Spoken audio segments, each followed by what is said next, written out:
Hey folks, this is Jake Davis with some old school wrestling for you tonight. And we will be talking about WWF Breakdown in Your House, held September 27th, 1998, live from Hamilton, Ontario, Canada. Or if you know, like me or most Americans, you just hear Ontario, it was in Toronto. It was in Toronto, I'm sure. Uh, Your commentators for the show are Jim Ross and Jerry the King Lawler, so you already get those kind of warm, fuzzy feelings as soon as the show starts here. The opening match is a special challenge Canadian showcase. Here we have the great Owen Hart taking on Edge who is in his rookie year still. And first off, the crowd absolutely goes insane for Owen. As soon as he comes out, they pop huge for him. And once the match actually starts, you really start giving him the heat he wants, like chanting Nugget and shit like that. Edge, it shocks me. I love going back and seeing Edge in his rookie year, and it just so many wrestlers over the years. It can be visually off-putting to see them, in their rookie stage. You go back and you see Roman Reigns in NXT when he's got the short trunks, or what's another good? What's his name? The Undertaker, and WCW was this red-headed cowboy. It can be really odd to see stuff like this, but Edge has always had the same look. Even in his handful of matches he worked in WCW before this, the long blonde hair, the long-legged trunks, come out to wearing a trench coat and to rock and roll music. I mean, very little about the aesthetic of Edge changed. It was the character that evolved so much over the years. Just such an intriguing wrestler all around. And this is one of the best matches of the night. Yeah, I'm probably going to say it was probably the best of the night. Guys had great chemistry, great energy, just fluid stuff. And it wasn't like a finisher fest or a shitload of false finishes. It was just smooth wrestling, you know what I mean? But the finish did come as a guy jumps from the barricade, and it's Christian. And it's so cool because this is clearly Christian's debut, because neither commentator knows who the hell it is. Just some man just came out from the arena. That's terrible, JR. I can do a better JR than that. I might try again later. I won't. But it's Christian. He distracts Edge. You get all bug-eyed, and Owen rolls him up, and Owen wins. Like I said, a really smooth, energetic, just a crisp match here. I really like this match. A great opener. We go backstage with Doc Hendricks, Michael PSAs, and Sable, and they're basically just pimping their own version of the Hotline. Not as well pimped as Mean Gene would do for WCW. He knew how to hustle that shit. Trust me. Next up is a tag team match. Al Snow and Too Cool Scorpio, of course, with Head in their corner. Don't forget that. Taking on the team of Too Much. Too Sexy Brian Christopher, and Too Cool Sky Tuhati. And Too Hot Scott Taylor. Of course, this is Grandmaster Sexy and Sky Tuhati. This is when they're obnoxious. I mean, their gimmick was always that they're very obnoxious and borderline homoerotic. But it's so weird. They put a coat of Wigger on them and turn them baby faces, and these guys, like 2 years later, would be like one of the most popular gimmicks in the whole company. It's amazing how much those two guys made off of what I've always thought was a stupid act. I was never a fan of Too Cool. Sky Tuhati has the absolute worst finisher in the history of pro wrestling. This is just basically a comedy tag team match. Christopher's in there hollering the whole time. Both teams are constantly cheating behind the referee's back. Al Snow brings a chair into the ring and puts a one-man poetry in motion. The finish comes. There's a distraction, and Al Snow hits a fucker with the head. I'm pretty sure he had to. And then he hits him with the snowplow, and the baby faces win. A nothing tag team match. Uh, there is this great gag on commentary. Jerry Lawler goes, "This Al Snow, he's not ever gonna be a scar." Now, guys like what was his name? That Leaf kid a few years ago. He had potential. The Avatar had potential. Flash Funk had potential, but these two guys, they ain't going nowhere. It was funny. There was a little bit of funny gag there. Or at least funny commentary shitting on Al Snow and the ECW style of wrestling that Jerry Lawler was always great at, even though he was like in real life, like some of their one of their biggest supporters.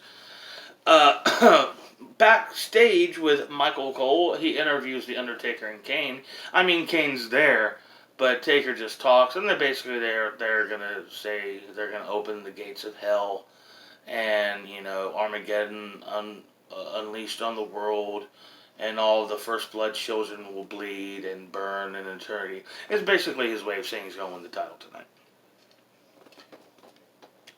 Up next is another special bonus match of the Draws, Darren Drofsky, fortunately not Puke, taking on Marvelous Marrow with the brand new WWF Women's Champion, Jacqueline, in his corner. She's got a little bit of weave in her hair that she had cut from Sable. Now, like a week or two earlier, Jacqueline became the first women's champion in over 3 years. I've talked about this before on my Booker Mode video about how they showed booked WrestleMania 15. That, even was brought back after so many years of being in dormancy, it should have been treated with more respect. Now, here goes a perfect example. Not only was the crowning of the first champion in years just on Raw and not at a pay-per-view, but here comes Jacqueline, the brand new champion, walking out to the ring, not even with her belt, man. They're not even showing off the new hardware. It was a sign. It was an omen of how the belt would be treated for the next few years. That's 15 years. Anyhow, this is basically just a mildly long squash match. It doesn't go too long. Charles gets very little offense in. Jackie gets a great pop by coming in and causing interference, and Marrow hits a beautiful shooting star to win the match. What really took me aback, I mentioned my old school wrestling a few months ago for King of the Ring. I've never really been a fan of Mark Marrow, but him and Austin had the best match of the show that night. And whoa, was he over? I mean, he was so over. They went nuts when he came out. Every offensive move he hit was just a huge pop. The whole crowd stood up when he hit a shooting star. Yeah, fucking Marrow was really, really over in Canada, man. Fucking Toronto's his town. We have a ad for a DX t-shirt that I don't even remember. This was the era of me running out and buying all this wrestling merchandise, but I don't even remember this one. It was something like, it was a blowjob joke. I can't remember what it said on it, but it was not a great shirt. We have up next is a no-holds-barred match between Bradshaw and Vader. I got a bit to say here. First off, Vader comes out for the match, and during his entrance, they cut to a backstage interview of Michael Cole interviewing Bradshaw. Now, apparently the whole setup here, the reason it's Falls Count Anywhere and No Holds Barred, is because a few months back they tried to be a tag team, didn't work, and they had a falling out. This would be Vader's last pay-per-view match for any major American promotion, I believe. Pretty sure. Never went back to WCW, and he never worked for ECW that I know of. So this is basically his last big show, Vader. And it's very clear from both his entrance being interrupted with an interview that clearly could have been right before. I thought that was disrespectful. And then he loses to Bradshaw. And it's important to remember, this isn't Grand Slam JBL at this point. This isn't even APA Bradshaw.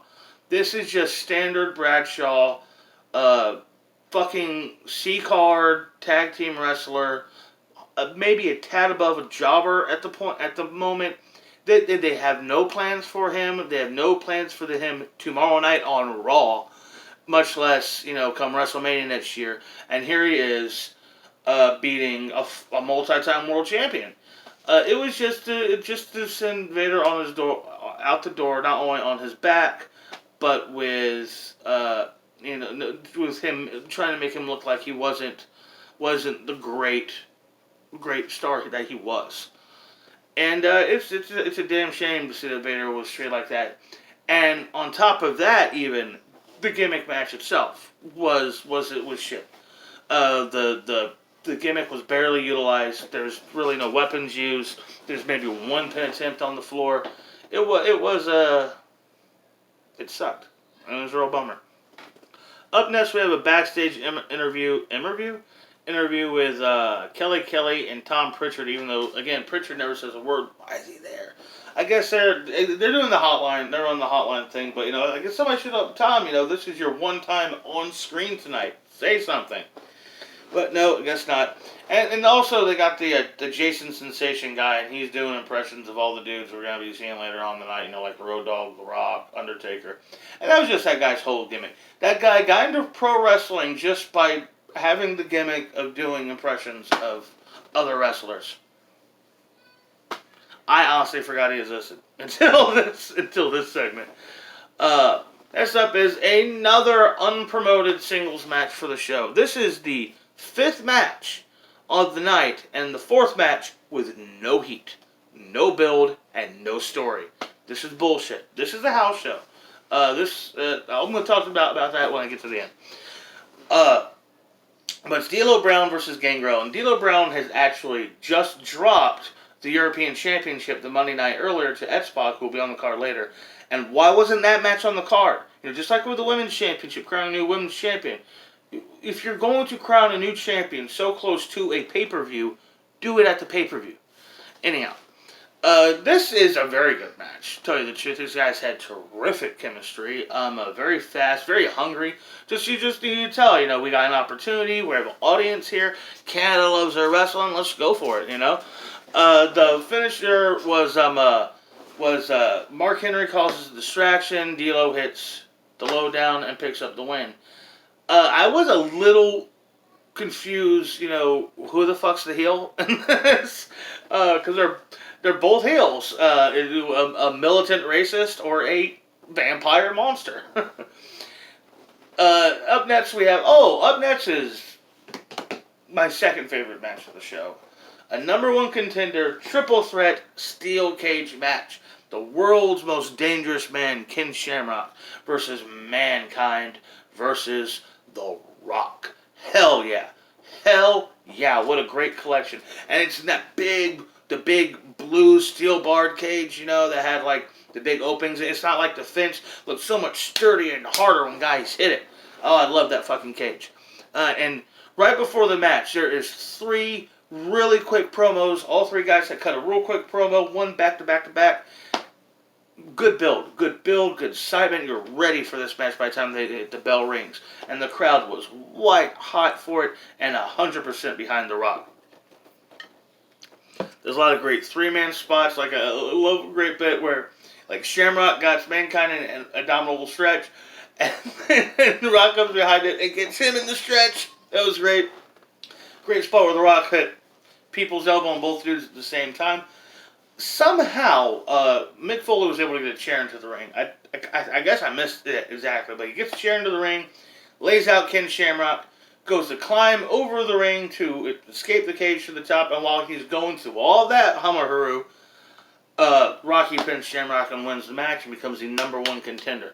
I should also point out Rocky bladed in this match, and I understand why he would blade, because it's a state cage match, but I also kind of thought it was weird that the only gig of the whole show is not only not in the main event, but is done by the guy who wins. It's just a little weird, not really how they usually do things, you know what I mean? Anyhow, a really good match. Had a lot of fun. And another thing, one more thing I want to say about this match was Mick Foley came off. I loved his look. How he comes out. He's in his Mankind gear, but the usual white shirt's unbuttoned to show Dude Love T-shirt underneath. Just a little cool mixture.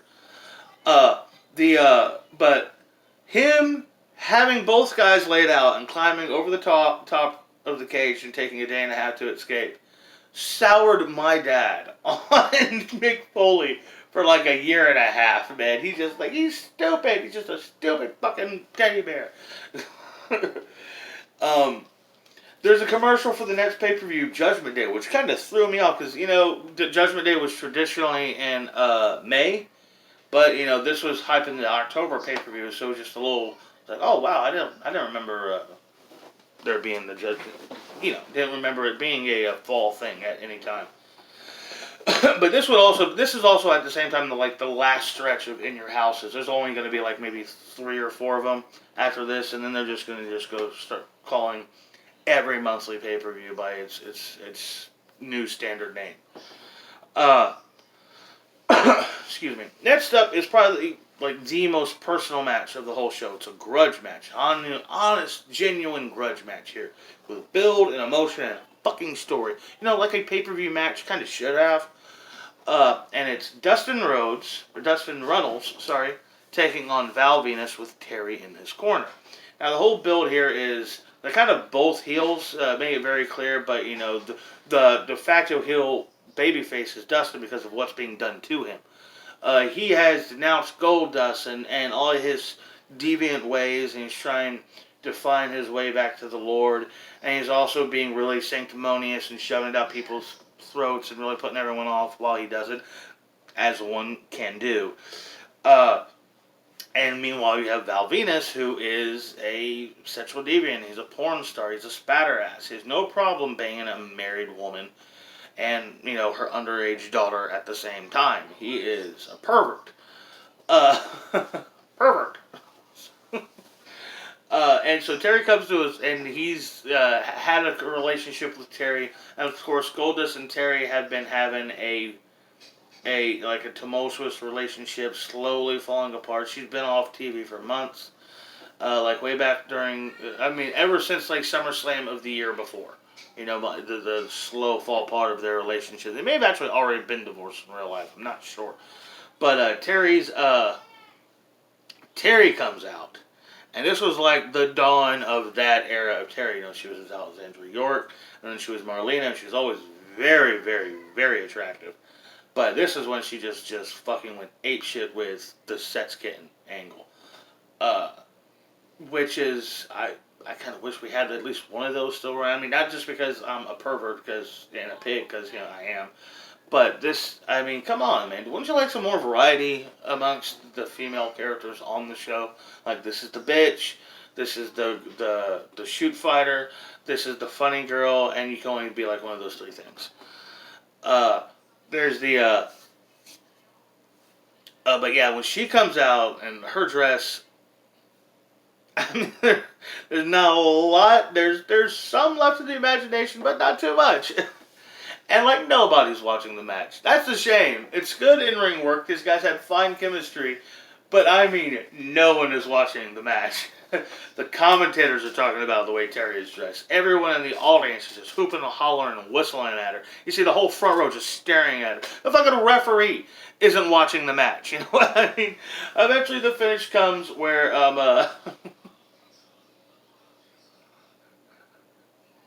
just realized the sentence I was going to say. The finish comes with the money shot.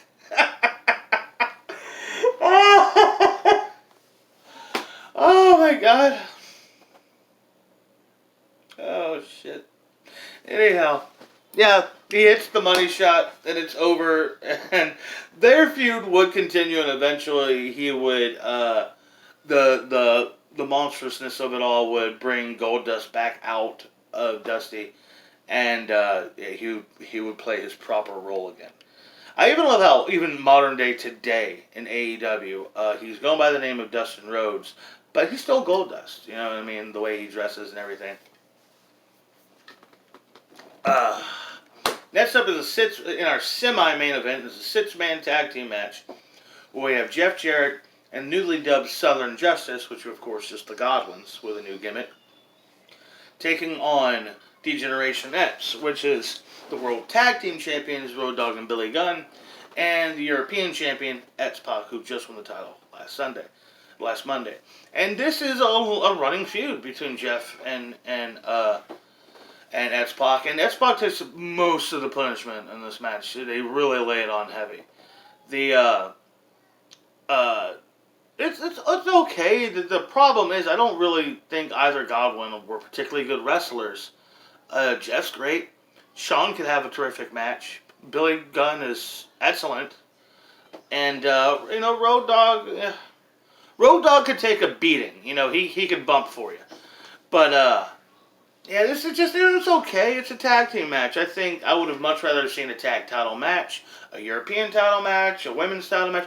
If you've not noticed, there's been no championships. And other than the main event and the cage match, no match that has any stakes. And just add on the if you can count the Bradshaw thing, which I guess you could, and the Goldust Venus match, like more than half the card is just dark matches. You know what I mean? And I talked to my wife about it. It's like I said a similar thing with Road Wild. Talked about there's so little build and importance to so many of the matches, but I guess just so spoiled by modern times, where WrestleMania and your Starcades are always built like everything is big, but now it's like every month. But yeah, man, it's just really weird going back seeing these pay-per-views with so many of the matches on the card. Ultimately don't matter. But there's still some good fights on here. Anyways, the finish comes with, I gotta stop saying that now.